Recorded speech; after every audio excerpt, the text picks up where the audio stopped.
Oo, yung girl, yung kapang-kapang lang yun eh. Special. Special friend mo pala. Bukod sa syempre, napaka-successful ng last teleserye ninyo. Ano pa bang ibang ipinagpapasalamat ninyo, lalo't malapit na nga ang Kapaskuhan? Loisha? Loisa? Bakit ka thankful ngayong darating na Kapaskuhan? Oo nga, ngayon, bakit ka thankful sa lahat ng mga blessings?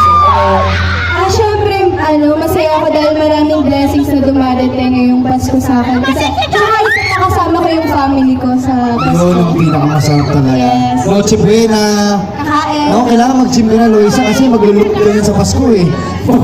Di ba? Kailangan talaga. Oo. Alright, ano ang inyong Christmas wish? Start with you, Cathy. Ako, wish ko. Christmas wish. Dahil ang wish ko, maging masaya lahat sa darating na Pasko. And lagi naman natin na wini-wish yung world peace. Wait, hindi mo wini-wish kung baby boy or baby girl? Ako kahit ano. Kahit ano talaga. Ang wish ko lang healthy. Yun. Healthy baby. Baby dynamite. Yun lang, okay na. Baby dynamite! How about you, Loisa? Anong wish mo ngayong darating na Pasko? Saan, mas masayang life.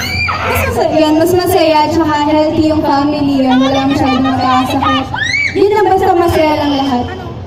Joshua? Wish ko na sa Christmas maging masaya kami lahat. Sa Christmas, yung family.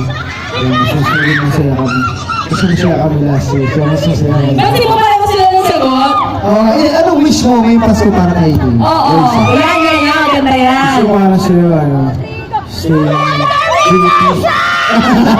Stay pretty, ha? stay pretty. Basta mas marami pa blessings yung dumating sa'yo. Susuporta ka kahit saan ka.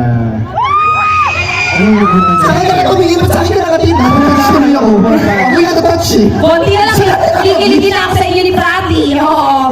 Ikaw naman, Loisa, what's your wish for Joshua? Si Joshua, yun more blessings to come sa kanya, tsaka, ano ba?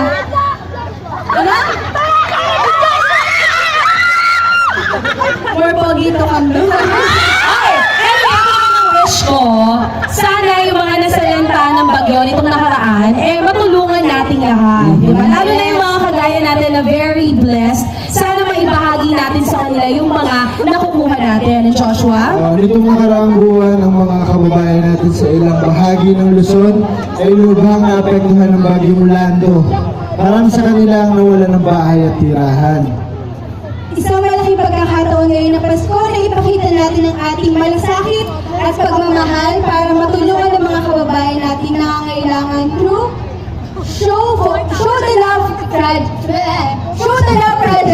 Oo, yun ang ginagawa pero yun ang ginagawa talaga ng ating kapamilya ngayon sa ABS-CBN na, di ba, like every show kami, banana split namin, nag-ikot kami, tapos with a jar. Yes, oo. Kahit magkano lang yan, kahit piso lang ibigay ninyo, ang importante yung thought na nakatulong tayo. Eto po, sa lahat na nandito ngayon, just like sa Mass, di ba pag